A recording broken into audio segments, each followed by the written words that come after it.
क्या आतंकवाद का कैंसर पाकिस्तान की राजनीतिक व्यवस्था को पूरी तरह निगल चुका है? क्या पाकिस्तान अपने अंदरूनी हालात और सीमा पार आतंकवादी गतिविधियों का समर्थन बंद कर पाएगा? ये सवाल सिर्फ भारत ही नहीं बल्कि पूरे उपमहाद्वीप के लिए अहम है। नमस्कार, मैं हूँ राधा राणा और आप देख रहे हैं आर्यभट्ट टाइम्स। विदेश मंत्री एस जयशंकर के हालिया बयान जो उन्होंने मुंबई में नानी पालकीवाला स्मृति व्याख्यान के दौरान दिया। एस जयशंकर ने पाकिस्तान को आतंकवाद के कैंसर से जूझता हुआ देश बताया। उन्होंने कहा कि आतंकवादी गतिविधियों को प्रोत्साहन देने की वजह से पाकिस्तान खुद अलग थलग पड़ चुका है। उनके शब्दों में सीमा पार आतंकवाद को समर्थन देने के मामले में पाकिस्तान हमारे पड़ोस में अलग थलग पड़ा हुआ है। आतंकवाद का यह कैंसर अब उसकी राजनीतिक व्यवस्था को ही निगल रहा है।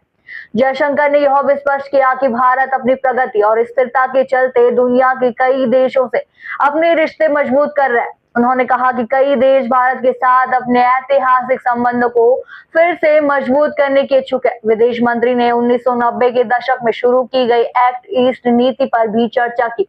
उन्होंने सिंगापुर की पहल का जिक्र करते हुए कहा कि इस नीति ने दक्षिण पूर्व एशिया के साथ भारत के संबंधों को मजबूत किया है। पिछले दशक में खाड़ी देशों, विशेष रूप से संयुक्त अरब अमीरात ने भारत के साथ घनिष्ठ संबंध स्थापित किए हैं।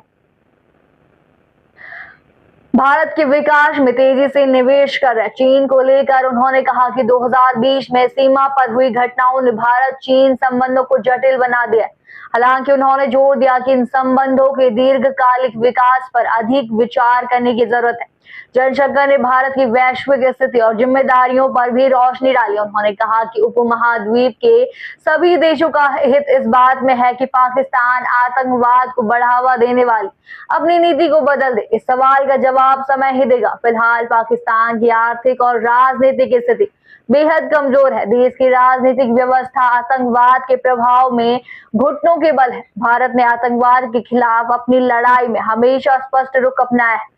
विदेश मंत्री एस जयशंकर का यह बयान केवल पाकिस्तान के लिए चेतावनी नहीं है बल्कि यह अंतर्राष्ट्रीय समुदाय के लिए भी एक संदेश है कि आतंकवाद को जड़ से खत्म करना कितना जरूरी है। इसी फिलहाल के लिए इतना ही। बने रहिए आर्यभट्ट टाइम्स के साथ और साथ ही हमारे चैनल को सब्सक्राइब करना ना भूलें और फेसबुक वेबसाइट पर फॉलो जरूर।